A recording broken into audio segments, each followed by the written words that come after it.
The 7 pillars of masculinity. What is masculinity?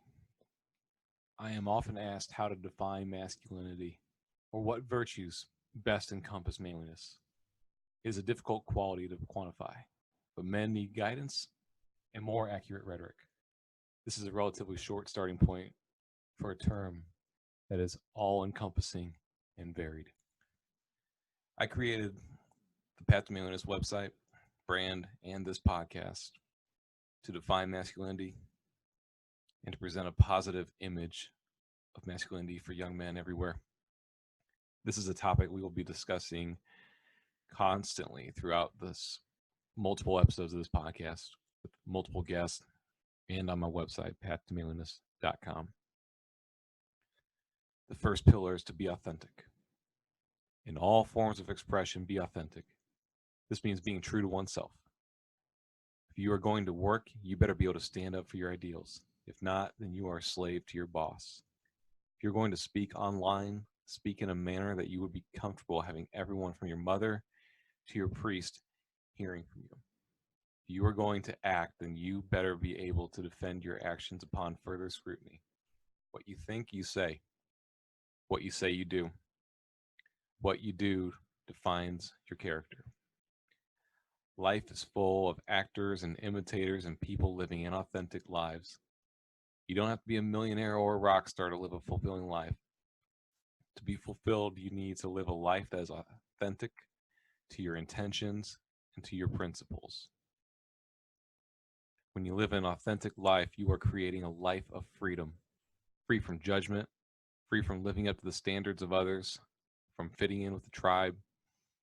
By being true to yourself, you have liberated your mind, your actions, and your very sense of being. Once you realize that this is an option, there is no going back. Ed Lattimore said, I used to always care what everyone else thought about me. Friends, coworkers, family, and worst of all, strangers. I was miserable. Getting over the fear of judgment was one of the best things to ever happen to me. It's normal to want to fit in with your friends and live according to the expectations of your family, but it leads to anxiety and a life of fear. When you are constantly seeking to please others, you will find that you never make everyone happy. This will lead to you never being happy. If you're reading this, though, you're not like everyone else. You have consciously sought to better yourself and set yourself apart. So why are you still living like you're one of the average people in society? If you listen to everyone's advice, don't be surprised if you end up just like everyone else. They'll tell you to go to school and do what you're told, and one day, if you're lucky, you'll be able to slave away, making your boss rich. To be rich is a state of mind. You may never reach a level where you have everything you want. In all likelihood, you probably won't. But if you change your mind, conversely, you may appreciate what you have. Live a life authentic to your own desires, and you will find fulfillment. Alexander Juan Antonio Cortez said, masculinity encompasses artistry, idealized warriors like the samurai. Aside from combatives, they practiced painting, calligraphy, and how to pour tea. They meditated and practiced stillness. They rested, they recovered, they moved with grace. The second pillar is to be courageous. Vices are poison to the warrior monk. Be pure in mind, body, and spirit. It takes courage to live a life true to one's standards. This may mean being brave enough to endure social pressure for standing up for your ideals. You need not be pressured into going out for drinks or wasting time in meaningless pursuits unless that is your intention. If you are so easily swayed, then you are not a free will. Maybe you have a grand plan to start a new business. At the beginning, there will be many doubters and critics who will tell you to take the easy road. The path of least resistance is seldom the road that leads to El Dorado. Once you achieve that success, though, everyone will be lining up to get a slice of the pie. And yes, this will include many of those original doubters. Being courageous means living a life true to one's own mission. While it may be easier to follow the well-worn well-worn path of working corporate America? Is that a lifestyle that you can accept? There's nothing wrong with it if you're happy with it. The problem is that many seek comfortable lives over fulfilling lives simply because it's easy. Be brave enough to pursue your own mission, even if that means taking a more difficult path. An easy life and a better life are rarely synonymous. It takes strength to be brave, and this quality is inherent to the very definition of masculinity. The word conjures up images of men like The Rock or Jack Donovan, but it is not only strength in body. A modern masculine man also must be strong of mind as well. Today's great men are warrior monks. The Knights Templar were described as warrior monks. Strive to be the modern day equivalent by honing your spirit and your mind as well as your body. Be vigilant, relentless, and aggressive in the pursuit of your life's mission. It was Jack Donovan who said, "Courage is an animating spirit of masculinity, and it is crucial to any meaningful definition of masculinity. Courage and strength are synergetic virtues. An overabundance of one is worth less without an adequate amount of the other." The third pillar is reclaiming honor. As the years go on, I watch society shed more dignity with each day. Obesity, sloth, and general depravity are celebrated and accepted. What happened to self-respect, honor, and discipline? If you have kids, get them in karate. You should join in as well, or practice MMA, jiu-jitsu, whatever appeals to you. There's great honor and self-respect in practicing combative sports. Karate is one of the few places where you earn your way. Belts aren't given out, and it takes dedication to progress. The true sense of accomplishment is great for your self-esteem and for your kids' self-esteem. Why bother training in a martial art when you can just carry a gun? Well, because there will always be times when you won't have your gun on you. The sad fact of reality is that our inalienable right is trampled upon at airports, government buildings, and pretty much the entire state of Illinois, along with several other places. I guess Starbucks says they're banned, but who cares about that place with their sugar-filled soy shakes? Also, what are you going to do when you run out of ammo? If you haven't been in a firefight, it's amazing how fast the ammo can be expended. No matter how many times you hit dead center on a paper target, the experience is simply different when there are real lives on the line, and especially so if the target is shooting back. Martial arts is a great piece that is missing in many lives of modern men. Here you can truly train yourself to become the warrior. It provides a brotherhood where they can exert their physical energy and meet other like-minded people. It's great for both men and for women. These places tend to have people who are focused on maintaining a healthy lifestyle and live productive lives. If you can maintain an athletic physique, then you are at least capable of being disciplined in other areas of your life. Now, some in there will struggle, but everyone is at different levels on their own path to manliness. I remember when I first showed up to class, I did all right since I had taken classes as a kid, but I was definitely rusty. I was a little bit overweight, and I wasn't as flexible as I was when I was a kid. Now I've lost about 25 pounds since I joined back in early 2018. This is due to changes in diet and regular trips to the gym as well, but martial arts was very helpful. Now after a few months, I am stronger, more flexible, and better trained to defend myself no matter where I am. I even assist in teaching the kids classes every week.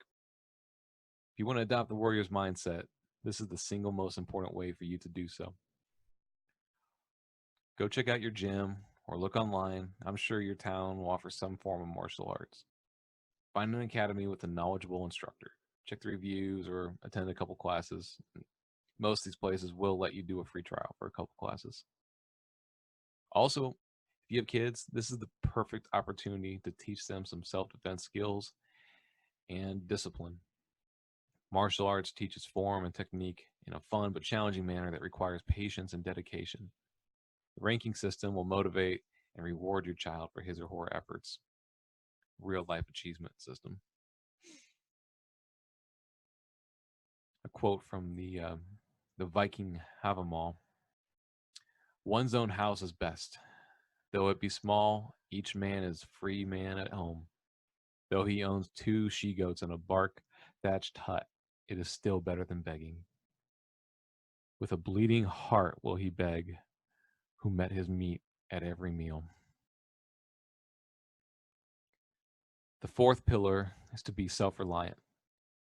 Pride may come before the fall, but leading a life of independence is truly gratifying. A man worth his salt is a man who first takes care of himself through hard work and creative pursuits. He then uses the fruits of his labors to benefit those around him, taking care of his family, his pets, and his community. One of the 9 noble virtues of the Vikings and the followers of the Asatru is self-reliance. Now, before you claim that I'm advocating for rape and pillage, just understand that this cartoonish perception of Vikings has been crafted by Hollywood and the media at large. And with apologies to Minnesota Vikings fans, the real life Vikings didn't actually have horns on their helmets. In fact, most of the Norse people, they were simple farmers. Although there were berserkers, these were men, these were warriors who, upon seeking out to conquer new lands, would amp themselves up for battle and charge the enemy fearlessly. This conjured up an image of invincibility by their enemies. It was a clever and fearsome battle tactic. Now, how can you be more self-reliant? Work hard to provide for yourself and for your family. Set aside savings for a rainy day. This way, you'll be prepared for life's curveballs, and they will come. The Vikings were used to this mindset due to the harshness of the elements in Northern Europe with their long winters. As an economist, I understand the power and division of labor and literally never have changed my own oil. That being said, I can change a tire. I can fell a tree. I can collect my own firewood if the power is out. I can cook a meal over said fire without the electricity. So, with all due respect to the division of labor, I still have my own self-reliance. Life is full of adversity, and today's ideal man is capable of thriving in these challenging situations. Many of us even enjoy the obstacle. It provides spice into our soft civilization. The self-reliant man is complicated in a modern society that works cohesively to form a system that is mutually beneficial to all, even those who aren't independent. What matters is finding a positive way to contribute to society at large, and that can mean many things more than simply contributing financially. The effects of a man's time is often more valuable than a man's wealth. It was Armani Talks who said, "Why aren't more people disciplined? Because there's nothing sexy about discipline. It's the complete opposite of sexy. Routine, structure, and consistency, which is why losers stay away from it. They want something more shiny to place their attention on." The fifth pillar is to be disciplined. Be focused in all your pursuits and passions. While most people crave freedom, they forget that discipline and freedom are 2 sides of the same coin. Without discipline, a life of pure freedom is anarchy. It is discipline that creates this life of freedom in the first place. By being disciplined enough to stick to the schedule that you set up for yourself, you are living by your own design. This is what gives you the freedom to liberate yourself from the schedule of others. By remaining disciplined, you will produce results. The problem with average people is they are fickle rather than disciplined. They see quick riches or results. Average people don't want to put in the time and effort for the results they want. They search for gimmicks or quick get rich quick schemes, quick remedies rather than tried and true tactics. They're always looking for the shortcut. This mindset is the reason for a $500 billion pharmaceutical industry. If you think all these pills are the answer to your problems, then I've got a bridge to sell you. If you want to be successful in life, it takes discipline. Simple things like exercising, eating right. It's too much for the average person. They'd rather make excuses than make a fulfilling life. The average mindset is moving from impulse to whim without a second thought. Look at how many joke or brag about being a slave to their drug of choice, namely pot, booze, video games, porn. What vice is holding you back? Waking up early on Saturday without a hangover is the mark of the enlightened man. He knows discipline and limits. He also knows the power in enjoying life as opposed to numbing himself with the products of corporate America. Alcohol is so ingrained into the very culture of the West that few realize how much it holds them back. Alcoholism is a word that gets thrown around a lot, but many people have a minor form of this disease, a soft alcoholism, if you will. You see this in people who always want one more, yet they don't have that rock bottom moment that causes reflection or sobriety. This can lead to wasting time and sapping your energy. If you haven't gone 30 days without alcohol, you owe it to yourself to give this a shot. If you refuse to do so, then you may have to acknowledge that you just may have a problem. I can quit anytime is all talk and no action. If you're unsatisfied with your life, start planning a day in advance. Set a plan for tomorrow and stick with it. Few people are this disciplined. Naval said there are two kinds of happiness. Worldly happiness is reward from our evolutionary program. Get praise, money, drugs, sex. It busies the mind with craving and anxiety. Internal happiness is reward from being in flow. Create, meditate, love, play. It clears the mind and leaves us in peace. The sixth pillar of masculinity is to be creative. My life really began to improve when I started writing. Why is this? Because life is much more fulfilling when you are creating more than you are consuming. Don't be afraid to put yourself out there. Instead, be afraid of leaving this world wondering, what if? I owe a lot of my positive results to a better lifestyle. Reading more, writing more, exercising more, and most importantly, giving back through creation. Live a life of purpose. Creativity is simply an artistic word for sharing, and what a beautiful idea that is. I believe everyone has their own story to share. It is truly inspiring to hear what other motivated people are doing with their lives. Tragedy of the world is that through peer pressure or time constraints, few of us are bold enough to share with the world what we have inside our hearts. While there is comfort in numbers, it is the one who goes against the crowd that leads to innovation. While it is simpler to follow a path that is well worn, you won't discover anything new down the path already traveled.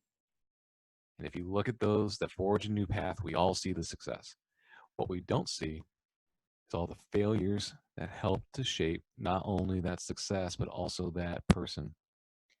That is the difference between a creator and a consumer. One gave up too soon. Most of us have it inside of us to be successful in our own way. The difference between those that succeed and those that spend their days in a life of mediocrity boils down to perseverance. The derivative of creation is consumption. What you consume will directly impact what you create. Therefore, it matters whether you spend your free time watching hate and vitriol on the mainstream news or mindless television, or do you seek better forms of media? The rise of long form discussion and podcast shows that there is a desire for more intellectual and positive media. Never stop learning. Never stop sharing what you have learned. Good old Gray Wave Chief Chuck said, the youth have the knowledge of today. The elders have the wisdom of the past. Together, we can be unstoppable. The seventh, and perhaps final, pillar of masculinity is mentoring the youth. There are men who don't know who their father is. There are men who have been separated by their father. Then there are men who simply choose not to be involved in their child's life, and this has created a void that I and others seek to help fill. You can do this too. Plenty are quick to condemn and lambast the younger generation. Few are willing to put forth their time and their effort in helping the younger generation better themselves. I used to turn down opportunities to do just this due to my lack of confidence. Now I'm part of a leadership team in my community helping kids. Change your mindset, change your world. Society has attacked manliness in nearly all venues of life. Now we have a society filled with confused men who don't know what it means to be men. We have broken the nuclear family and caused a generation to be raised without positive male role models in the house. The lack of positive male role models in the home, due in part to the family court system, in part to school, due to a lack of male teachers and elsewhere, is leading to a young generation growing up with no sense of direction or purpose. If you are angered by the perverse image of masculinity being portrayed by corporations, advertisers, and the media, then it is your responsibility to take up the role of showing an accurate representation of positive masculinity. I urge you to do this in your writing, do this in your speech, but most importantly, you must do this in your action. The bonus pillar, because let's be honest, I like 7 more than 8, is to persevere. Every day that you choose to persist, every day that you keep fighting, that is you saying no to death. Death is inevitable. It is far too easy to give in to nihilism, yet humanity, by and large, does not. We keep fighting. We get up and fight. We persist. Why? Because you choose to.